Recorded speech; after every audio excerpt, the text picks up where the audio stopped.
dépendamment de la force des marchés, là, de la direction des marchés, de la direction des secteurs, où on est rendu dans le cycle haussier ou le cycle baissier d'un secteur à l'autre, il va y avoir des élans haussiers. Je vous ai montré tantôt, je vous ai parlé du tableau des patrons techniques. C'était quoi un élan haussier, un élan baissier? On vous a dit qu'on mettait ça dans les événements techniques aussi. Bon, donc on se retrouve à tous les jours avec une certaine quantité d'élan haussier et d'élan baissier là, sur Toronto, sur le TSX Croissance, sur New York, sur Nasdaq.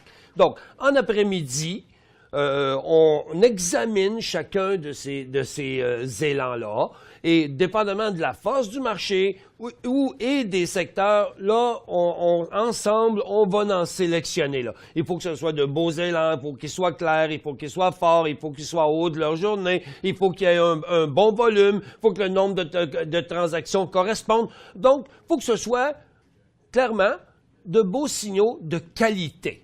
Ce n'est jamais une garantie. On ne peut jamais, à coup sûr, savoir que ces titres-là vont continuer à monter ou à descendre.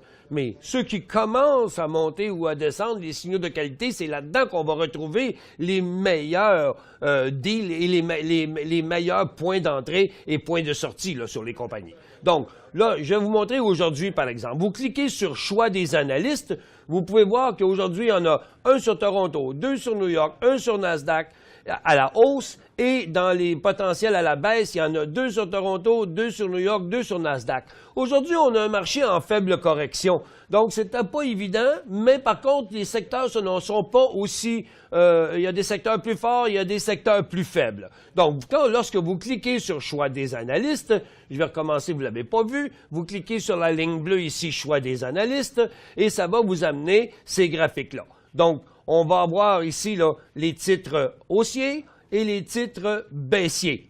Donc, à la hausse, là, pour l'instant, on avait ce titre-là sur le TSX qui est Imperial Metal Corp. Comme vous voyez, c'est un bel élan. Il y a un rond vert. Lorsque vous voyez un rond vert, c'est parce que le titre a été sélectionné dans le choix des analystes comme un titre haussier. Et lorsqu'il y a des ronds rouges, c'est des titres baissiers. Donc, comme vous pouvez voir, un arrière de l'autre, là, il y en avait un sur Toronto qui était Imperial Metal aujourd'hui. Il y a MBIA sur New York, USEC, le symbole USU sur la bourse de New York aussi, et finalement celui de Nasdaq qui est SuperGen, SUPG. Là, si vous cliquez sur l'onglet ici pour les titres à la baisse, vous allez trouver des titres baissier. Donc, vous voyez ici un rond rouge, un titre comme American Barrick qui vient de chuter en dessous d'un double support en direction du support précédent. Et vous avez la liste des autres titres qu'on a choisis dans le choix des analystes comme des titres baissiers aujourd'hui. Donc, très facile, rien de compliqué. Le choix des analystes, c'est ce qu'on a trouvé de plus beau parmi les élans haussiers et les élans baissiers du jour.